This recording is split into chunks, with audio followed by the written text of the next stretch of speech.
Let's make a wrap! Ito po ang version ko ng fajitas. Ngayon, igagawa po tayo ng isang healthy food na pwede po natin kainin any time of the day. Kaya tara, samahan niyo po akong gawin ito. Umpisahan ko po sa pag-iinit ng ating tortilla bread. Pwede po tayong gumawa nito kahit wala po tayong non-stick pan. Ayan, sa susunod po gagawa po ako ng seredi ko. Yan, nabibili po yan sa grocery. Then, maglagay na po tayo una ng mayonnaise. At pagkatapos po ay maglalagay din po ako ng lettuce.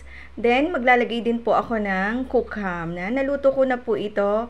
At pagkatapos po ay maglalagay din po ako ng boiled egg. Depende naman po sa inyo kung ano po yung ilagay nyo sa loob ng inyong wrap. Ayan. At pagkatapos, syempre, hindi pwedeng walang cheese. At maglalagay na po ako ng dressing. Ayan, napakadali at napakabilis lang po nitong gawin at napakasarap po. Hindi na po natin kailangan pang kumain sa labas o mag-order kasi kayang-kaya po natin itong gawin sa ating mga bahay. Ayan.